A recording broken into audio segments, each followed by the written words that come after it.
There's a lot going on in East Lansing right now between transfer portal, recruiting, trying to get everything sorted out from what happened with Michigan State spring.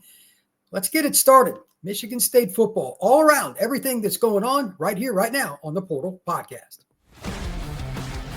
Locked On presents The Portal, the daily podcast covering college football recruiting and everything NIL. Part of the Locked On Podcast Network. Your team every day. Welcome back into the Portal Podcast, where you get your daily recruiting, NIL, and transfer portal scoop. I'm your host, Brian Smith, longtime college football writer and recruiting analyst. Thank you for making the Portal Podcast your first listen to get all your college football roster management news and everything else that you can imagine that's going on in the college football world right here. Like and subscribe. You can find us on YouTube, Spotify, and everywhere else you get your pods. Today, Michigan State Spartans, one of the most difficult teams that I have had to study, and I mean that sincerely. They've got a lot of guys coming in and coming out of the transfer portal. How's the quarterback situation going to go with Chiles? We're going to talk about that. Jonathan Smith, is he building enough, quickly enough with the portal? And to help me figure out all of these and the internal question that I will ask in the middle of the show, when is Michigan State going to beat Michigan again? We're going to get a certain guy by the name of Matt Sheehan to try and at least somewhat help us through this. Go green, go white, Matt. Yes, sir. Yes, sir. I hope I can answer half those questions competently. That'll be nice. But no, you are right. It is crazy times here in East Lansing. What, you guys thought this was the off season just because the spring portal window closed? No, not around these parts, man. It is a hoot and a half. Yeah, I won't even get into the Tom Izzo stuff. I'm just going to read that for my own entertainment on X and if you want entertainment today, just Google Tom Izzo. That's all I'm going to say. Yeah. Everybody else do that on your own free time. That's another. Google Tom Izzo sounds off on, and then enter literally any topic that you could think of and just see what pops up in the Google search. I like to play that game on my own end sometimes. It's a great way to pass time. That's certainly right. That's right.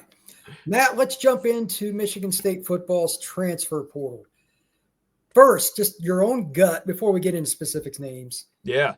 Do you feel good about the direction they went? In other words, did they meet needs? Did they get any impact guys? Are they at least trending in the right direction? I think so, and I think it's a success, but I would use like a lowercase s on this, and this is because such a wide net had to be cast over a lot of position groups this offseason. You had to redo your secondary, you had to redo the offensive line room, you had to redo the wide receiver room, and also the defensive end room. I think they batted 3 of 4 on these. Now, unfortunately, the one that they didn't address maybe strongly enough was that defensive end position. Now, if you're not a Michigan State fan, you might not be privy to this, but if you are a Sparty fan, you know what I'm about to talk about next as it comes to defensive end. They went 6 games, 2 months without a sack last season. It was the most in FBS in like 20 plus years. Not great, Brian. Not great for all you hardcore X's and O's analysis folks out there. It was just not good. So they go out and they get David Santiago from the Mountain West, a guy that's a redshirt freshman at Air Force. They get Nelu Lafayette, a guy that's a 4-star, didn't record a snap at Wisconsin last year. And then in the spring, they got Isaac Smith, and then they went down to get Cam Williams.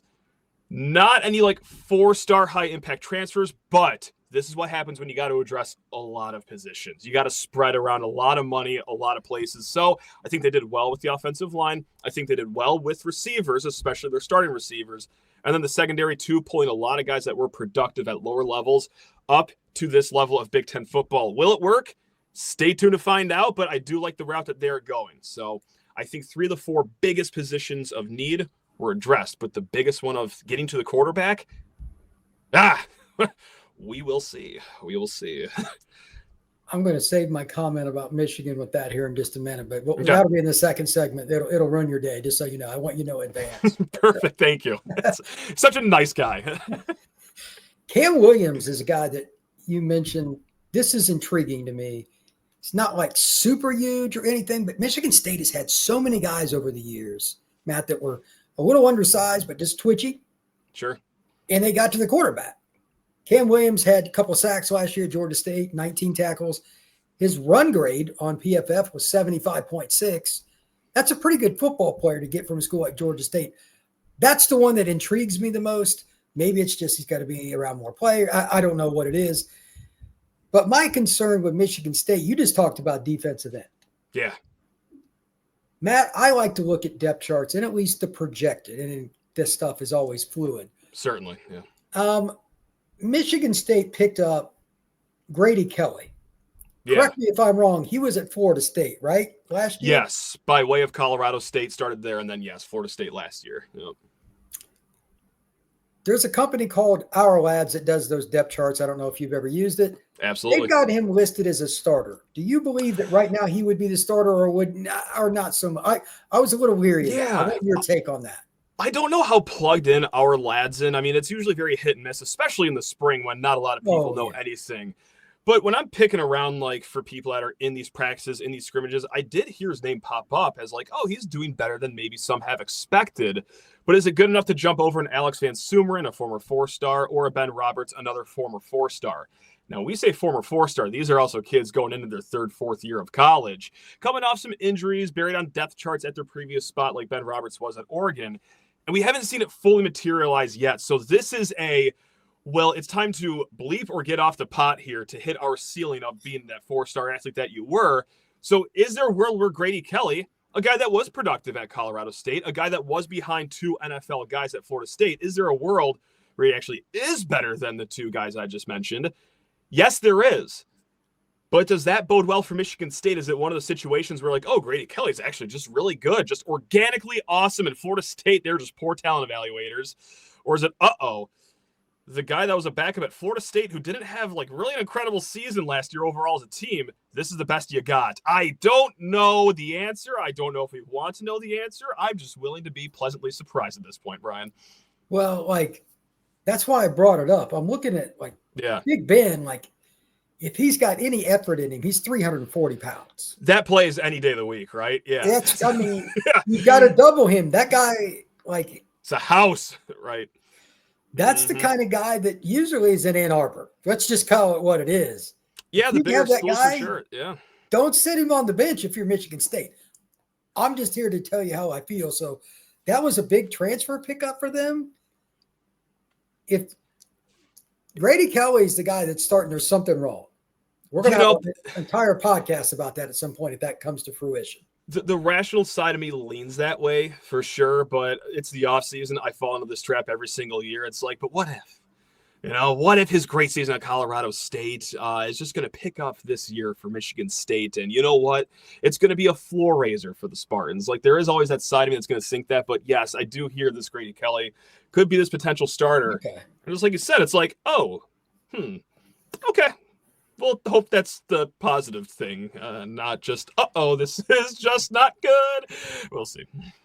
Yeah, it's just like for Michigan State, they had a decent run defense last year, but you can't rush the passer at that rate and beat anybody. In the fourth quarter, teams finally just go, you know what, we're not going to run anymore. We're just going to make it 2nd and 2 all day and just throw short passes and kill you. And they did. Precisely what happened the better part of the middle of last year. Great times. I've tried my best to stifle it and forget it, but I can't, Brian. So, yeah, that's well in my brain. Okay. So which positions do you think out of spring Michigan State is still questionable at besides D-end? Obviously, we're not sure. Yeah. D-line aside, where would you be like, I don't know here? Yeah, I just don't know about running back because we lost 2 guys last year, Nate Carter, K'Ron Lynch-Adams. Now, both of those guys were undrafted free agents in the NFL, but still they're prioritized. You look at Nate Carter's pro day numbers, they go up with some of the best of NFL combine numbers.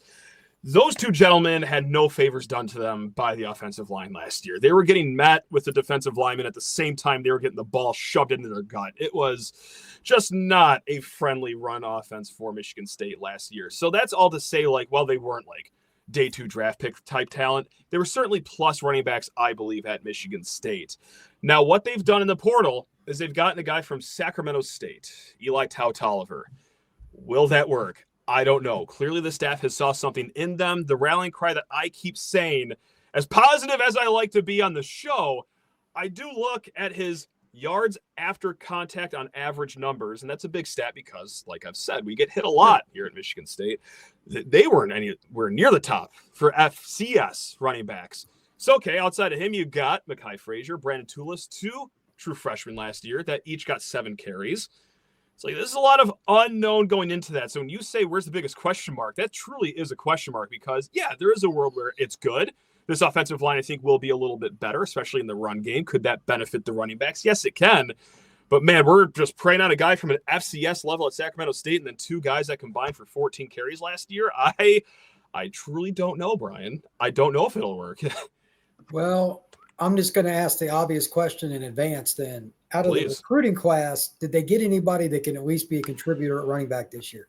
I know it's hard as a freshman. Yeah, it is hard as a freshman, but they got Jace Clarizio, who's a high 3-star. Oh, yeah. Good player. Yeah, even On 3 had him as a 4-star. Now he was a Michigan State commit and then flipped to Alabama. And then Sunny Day rolls around and welcome back to Michigan State. Now, he's a quick one-cut sort of back. Now, when you hear the quotes coming out of spring practice, this isn't behind the scenes. This is in front of a microphone, in front of God and in front of all of Spartan Nation, Brian. They've said it's kind of been like a slow go for him so far in spring, but such is life for a true freshman early enrollee. That's not anything we're panicked about. That's all to say that I don't think that he will be in the main mix come the fall. Now, of course, he's still got a few weeks of this fall camp starting in August, but as of now, if the season started today, no, I don't think he'd necessarily be heavily in the mix right now. All right. Well, then Aiden Chiles, is this going to be – this doesn't fit Jonathan Smith at all. I'm just going to jump the gun here and get out ahead. Sure. It doesn't sound like you're optimistic about the running game because it's just completely unknown. It's a mystery. Yeah. They got some talent at wide receiver, though. If they got into a shootout with Michigan or Ohio State or Penn State, do you think they could at least be competitive in those games? I kind of think they could. Nick Marsh, by the way, does not suck. No, he is indeed a good football player. That is an NFL talent. He could be the only NFL talent on the offense. But, yeah, so glad that they brought him back because when we're talking portal, I mean, the biggest thing that happened to Michigan State wasn't any new guy they brought in. It was just retaining him because, his phone was magma before the season probably even ended from other schools. But can they win in a shootout? Can they be competitive? God, that'd be the first time in a while they've been competitive against any top 20 team, Brian. But I think that they can because when it comes to the Aiden Chiles conversation, look, if he's not going to have a productive year, then I think it's entirely on him because he has benefited from everything that has happened around him this offseason. Better receivers. You got Nick Marsh. You got Omari Kelly, who's all conference down at Middle Tennessee State. You got Christian McCray, who I think was pretty solid on an albeit horrible Kent State team. You bolstered the offensive line. You got a right tackle from Montana State. You had to beat Ohio State for this kid. So they were spending big on him. This kid didn't come to Michigan State over Ohio State just because he really likes Harper's or Dublin. I don't know. Crunchies really is that good. But you get the point. They poured a lot of liquid assets into this offense, both on the wide receivers and the offensive line. And plus, they brought in his old quarterback coach from Oregon State this offseason, John Boyer, to really get him as comfortable as possible. Brian, if this isn't at least an average year offensively, and I know that is setting the bar so low, but that would still be a leap forward from the last few years. If this offense isn't at least average, if not a tick above average, that'd be really disappointing. That'd be really disappointing for Aiden Chiles and the rest of this offense. Keep that thought because the most important question of the entire podcast is up next here on this crossover edition of Locked On Spartans and Locked On the Portal.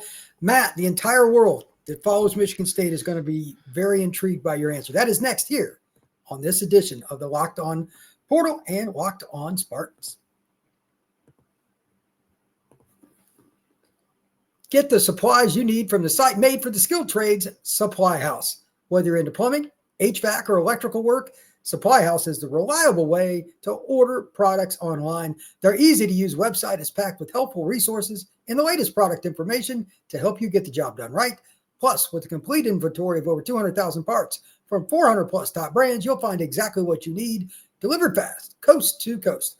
If you need help with an order, Supply House offers expert support and industry-leading service, so you'll always talk to a real person. And for the trade pros looking for that extra edge, their free Trade Master program offers exclusive perks like a dedicated phone line, free shipping, and discounts on every order. Thousands of skilled professionals are already taking advantage. Now it's your turn.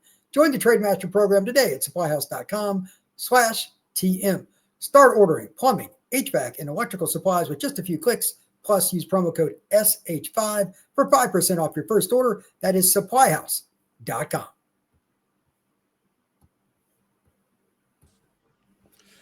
Matt? Sweating over here. The pressure's on me. I can feel it. This isn't. Yeah, this is an important one right here, Matt. This is an important one. In the next 5 years, let's start with the 25 season, and let's assume Jonathan Smith sticks around in East Lansing, doesn't retire, no injuries, no health concerns, whatever. Mm-hmm. Will Michigan State beat Michigan at least one time in the next 5 years? Yeah. Yeah, I think so. Yeah. And I think that there is a good shot for this year. Now, I'm not going to go ahead, I want to be a little careful here because I know that this could get clipped and then, I'm getting just words put in my mouth like, that idiot over there, he promised Michigan State was going to win. No. Let's all sit down and listen just for 30 seconds here. I'm not going to rip my shirt off and beat my chest and say, I guarantee a win at Spartan Stadium this year. But my God, this is a Michigan team that just lost 3 picks in the first round, another one in the second round, a few after in the later rounds. And what materialized from that season last year was 7-5, which hey, I know that we would kill for a 7-5 season, but with all that talent on the roster, that's underwhelming. They've lost that talent. They are bringing in a true freshman quarterback who I've heard is very highly rated, but still could take him a little bit to get his feet under him, like we've seen many a time with freshman quarterbacks, either 3-star, 5-star, doesn't matter. So if it's not this year, do I start to sweat a little bit? Yeah, absolutely, because this might be as down as you'll see Michigan. Not the most down, because I think that was last year in a very winnable game for Michigan State. But that's the other thing, too, is we weren't that far away last year. I think that this year it can happen. Should it happen? Will you let me see the first few weeks of the season before I guarantee a win? We'll ask again at that point. I appreciate that. Yeah, there we go. Generous guy. But yeah, I think so. And look, that's not to say that there might be a cloud from the NCAA looming large over Ann Arbor. So we'll see if anything ever materializes from that. Do I think so? No, I don't think anything of consequence will actually happen. But could it? Yeah, there's always that 10% shot. So we'll see what happens here. Well, I wanted to get that out of the way because, I think of it the same way you do. Because you get Bryce Underwood this year as a freshman. If you don't beat him as a freshman, I've seen him live. Matt, let me tell you something. Mm-hmm. That is scary talent. Aiden Chiles level talent is what you're saying. Good. Nice. I like that. Go along with it. Go along with it. Come on. We'll edit this part out, but go on. Yeah, come on. Appease the fan base here, Brian, of Locked On Spartans. Thank you. Appreciate it. There could be, in all honesty, that could be an interesting shootout, especially next year. No if Aiden comes back, that would be a lot of fun. My God, that'd be a first of 40 sort of game. Yeah, that would be a hoot. That could be one of those 38-35ers. It'd be a far cry from what these games usually are when both teams are competitive. First team to 15 points wins the game. I know. Let's get back on track with something that I think is interesting about the portal in Michigan State. Mm-hmm. How can Jonathan Smith and his entire staff during the next portal window? I expect the Spartans to make a bowl game. Is that fair? I hope it's fair. It's been 3 years, Brian, but right now I'm expecting 7-5. That's my unofficial. Well, that's a bowl, though. Prediction. That's better than what they do call it. It might be the AutoZone Liberty Bowl, but that is a bowl. So that is a new sweatshirt with a new logo to add to the closet. That's all we need. Yep. If they have a decent season, do you think they can up their ante in terms of what they get out of the winter transfer portal? I think so, because, you hope that, hey, some of these position groups, it's only going to be maybe 1 or 2 that you really have to bolster. Maybe you can go a little bit higher in the price for some of these marquee positions, if you will. You could spend more on the rush end position. You could spend more on, great skill players, maybe at the running back this year, for example. But we'll see, because, I did talk with Justin Thind of 24/7 Sports last week, and he said that, he knows for a fact that a few players had the highest offer from Michigan State in the portal, but they went elsewhere because they wanted to play for a school that would be competing for a college football playoff spot. It pains me to say it, but you kind of understand it from the player's point of view. So the biggest recipe to get the train rolling on the tracks, it's simple. It's just winning games. Now, will 7-5 be enough to have these guys believe that a next step is coming up? Can you say that Aiden Chiles will be coming back for his senior season? All that is still to be determined. I'm sure it's a case-by-case basis, but it sometimes just boils down to something so simple as winning cures things in life, doesn't it? You could really do yourself a lot of good just by winning a few GD football games in the fall. So, Yeah, I think that would help massively in the winter portal. Because depth would hopefully be a little better going into the portal. And then, yeah, you can convince guys that, yeah, it actually is happening here in East Lansing under Jonathan Smith. That was my biggest concern, because if they can win this year and Aiden comes back, promising. He's an NFL player because of his arm and his size. Sure, yeah. Like, worst case scenario, he's going to be like a 5th or 6th round pick. But if he continues to develop, he could be a 1st round pick. I think so, yeah. Oh, and that's a big if too. Like, that's not saying like, oh, he will, but yeah, like even through all like the weird, odd head scratching turnovers or sometimes inaccuracy that you saw last year, the very next series he's thrown from opposite number to opposite sideline on a dot 20 yards out. It's like, I see that throw on Sundays. This is crazy. So the potential is there for him. Can you actually see it start to come close to the ceiling this year? I think so. I know we've already talked about it, but yeah, like that would give a lot of promise to MSU going into next offseason. Okay. What is the most under the radar transfer portal player that the Spartans have coming in for this fall? They got a lot of guys that are good, but like I tried to pick one myself, and Matt, I'm going to just be honest. I couldn't pick one. I couldn't do it. That's a great question, because that could be taken so many ways. Like, does anyone expect a Middle Tennessee State wide receiver to come up and produce at a Big Ten level like Omari Kelly? Maybe a lot don't, but there's a lot of fanfare around him, especially coming out of spring practice. But I'm going to go to the defensive side of the ball, because Joshua Eaton, that's a guy that I've been hearing a lot of buzz about, and he will certainly have his moments to have a lot of reps on the defensive side. He's one of these corners that they got that have produced at a lower level. Joshua Eaton at Texas State. Could he be a guy that could be somewhat of a clampdown corner at the Big Ten level, or at least above average? That's when I'm going to throw my eggs in the under the radar basket, because I don't think a lot of people know the name Josh Eaton unless you are like in the trenches of following Michigan State football, which if you're listening to this show in the middle of May, you were certainly one of those 1% fans. But I think in the middle of the season, maybe the guys that are more fair weather fans will say, hey, where did this kid even come from? I never even heard of this guy. So that's where I'm going to go, Joshua Eaton. And of course, I always got to talk about the big uglies in the middle, or right there in the trenches. Connor Moore, Matt Golden. I mean, I know it's not the sexiest position to talk about, but the offensive line is very important, as we've learned here as Spartan fans. So those are two other ones.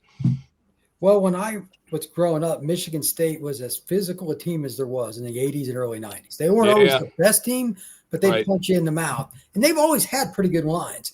But like last year before, you're like, there were just moments you're like. It's been a while. Yeah.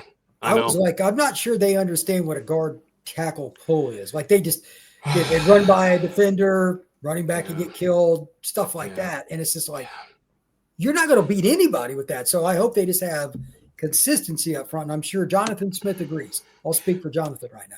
Yeah, and like last year too, like we were so little with depth on the offensive line, and then by week 3 we were already down our starting right guard and then our other starting right guard. Like it was a war of attrition right off the bat. We also had to start a redshirt freshman left tackle, former 4-star by the way, that I'm still very hopeful with, Stanton Rammel. But still, that's a redshirt freshman coming off of an ACL injury. That was your guy that has to protect the quarterback. It was a patchwork offensive line last year. Were there some good talented players like Luke Newman? Absolutely. But this year, okay, there's guys with experience, and then there's guys with actual college experience behind those guys too, as your backup. So that's where the hope lies. This is not a position where I could say it is definitely 1,000% going to be better. It's just, hey, this is the reasoning of how it can get better, because it has been so long here in East Lansing since we've seen a competent offensive line. We are officially in just, we will believe it when we finally see it territory with this one. And I think there is reason to believe, though. Good. I mean, I know. I hope. College football is better when Michigan State's at least competitive. Thanks. I like that. Yeah. No, sure. I mean, it's just true. Like, they're always the fly in the ointment in the traditional. I know it's extended now. The traditional Big Ten. They're that team that always teeter-tottered on the elite level, but every now and then they'd fall down. But they don't usually fall down for 2-3 years in a row. Of course. And even in those down years, like you're still a live dog against these top-ranked teams, like your Penn States. You could snatch Ohio State once in a while. You'll always be competitive against Michigan. But it's even been a while since that has happened, Brian. Like ever since the 2021 Peach Bowl year, I think it's been 2 top 25 victories. And then all the other ones have come by a combined average score somewhere in the 20s or 30s. I know those numbers are in my notes somewhere. It's just not friendly numbers, so I don't have to rehash it for all the state fans. Just trust me, it's been a while since we've been that classic team, but it all starts with that offensive line, and not just because, that's what Michigan State was in the 90s and the 2000s. No, that's also what Jonathan Smith wants to do here. He's proven that at Oregon State. He wants to be this run-first physical team. Wasn't able to do it last year because, like we said, Nate Carter gets the ball handed off to him. His face mask is already in someone else's face mask on the other team. It was not good last year. Not good. When we come back, I'm going to ask Matt about the recruiting situation in East Lansing, and I want to dive into Aiden Chiles a little bit. We're going to talk about the most important position in all of sport, sure, the quarterback.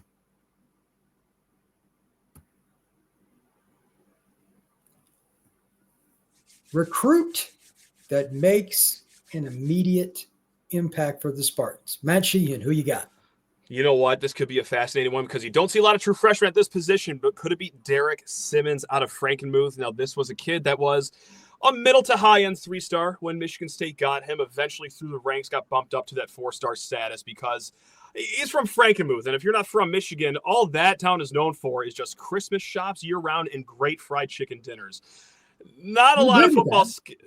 They are elite at that, Brian. Let me tell you, some indoor water parks, too, that you should go check out whenever you're up here next. It is a treat, but not a lot of football up there in Frankenmuth. So kind of flew under the radar, eventually made a name for himself, and ended as this 4-star guy. So it's not just because he's the top guy in this class coming in per a lot of services. It's because this is just like we talked about not too long ago. It is a position of need where they could use someone to prove themselves. Now, can he do it as a true freshman? I'm not going to say that he will, but will he have some opportunity to do so? I could very well see that. Absolutely, I could see him doing that. So, yeah, I'm going to go with Derek Simmons, the top guy. I know it's a boring pick, but, yeah, Mr. 4-star himself.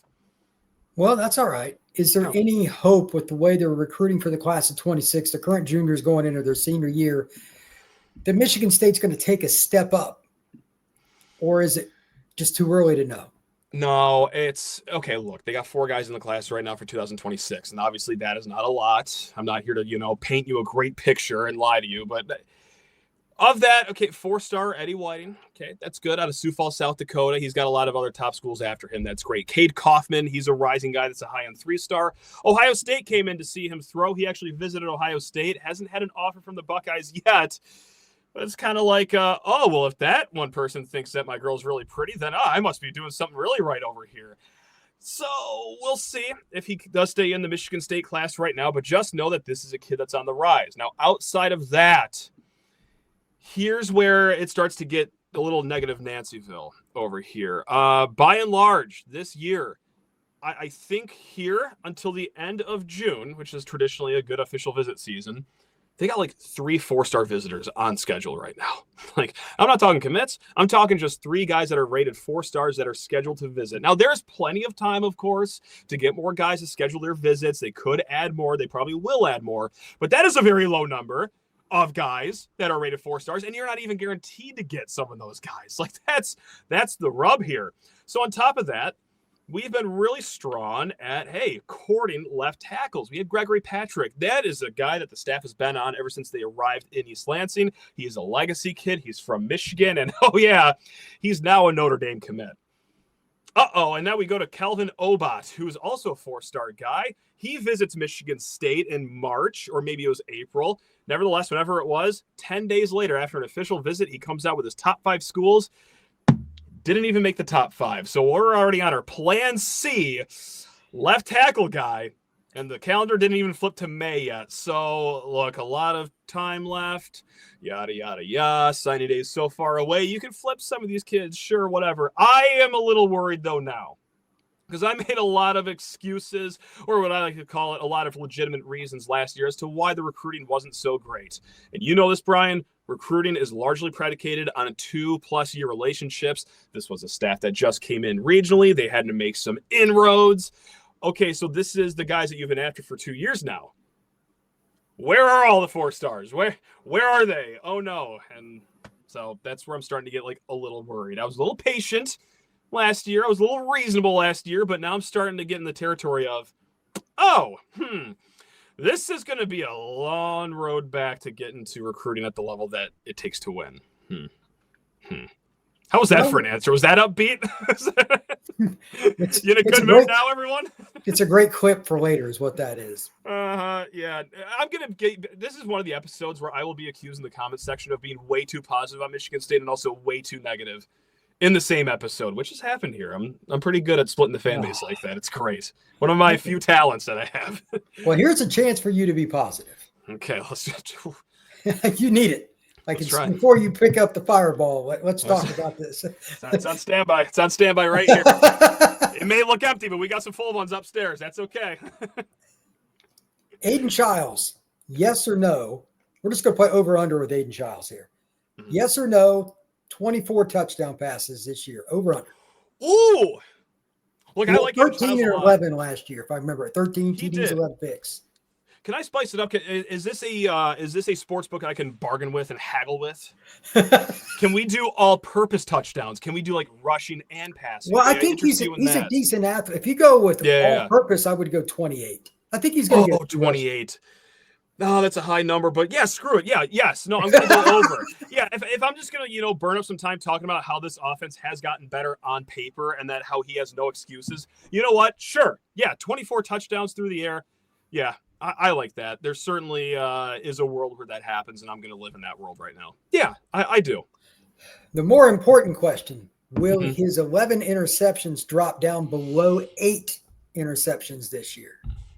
No, I don't think it will. I don't think it will. I don't. You didn't even hesitate on that one, Matt. No, I didn't. And because, he didn't hesitate on a lot of throws early in his season last year. No, so it was a weird way to get to, 11 interceptions last year? Like, he got up to, 9, off the rip. Before September even ended, he was willy-nilly with a lot of these throws. And by the end of the season, he was a little, too cautious with the football. He was a little too worried to throw the ball. So can you find that perfect middle, which is way easier said than done, of being a playmaker, uncorking it a little bit, but not just being a little silly goose with the ball, So can he strike that balance in the middle? Perhaps, but hey, another year older, another year of confidence. Maybe he does throw the ball a little bit more. So I think that, yes, it will be that over on the interception mark of 8.5 or 9.5. I can see a world where it is 10 interceptions again. Okay. Yeah. Last question for you. Will Aiden Chiles do well enough this year to attract at least one really good wide receiver recruit? They want to see the ball in the air. They want to see success. I'm not saying Nick Marsh because he's an NFL player. Sure, of course. Yeah. But are they going to be able to start attracting some guys again to restock, not from the portal, but from the high school ranks at wide receiver? I think so. And because the only way is possibly to go is up for the high school ranks, at least. And look, I am pretty high on 3-star Braylon Collier from last year, but outside of him, it's kind of a slow go in the recruiting ranks for high school, but can you pair up, someone and convince that, hey, this offense, not just Aiden Chiles, but this offense is also very wide receiver friendly. We can throw the ball. Hopefully with another year of Aiden Chiles under the helm, you can prove that to the younger guys. But yeah, I think that this is going to be an offseason where you can attract at least one really high level skill position player. Okay. All right. Well, I'm hopeful. Ending on a positive note. I want the world to know that right now. Put it on the record that this did end on the sunny side. All right, 2026 recruiting didn't go that way, but this year, I'm feeling 2025. Yeah, let's go. Let's go bowling. All right. Matt, tell everybody where they can find your work, my friend. Locked On Spartans, as you guys already know it, and if you want just completely unhinged ramblings during the football season and basketball season, Sheehan_sports on Twitter. I like to take a mental health break during the offseason and just watch the Detroit Tigers, who certainly never get us fired up during the summer. So come along for the ride, guys. It's great. You can find the Portal Podcast wherever you get your pods, YouTube, Spotify, Apple, Odyssey, Amazon, same places you can find Locked On Spartans. Thank you very much. Like and subscribe. Give us a 5-star review. We would appreciate it. Everybody have a good one.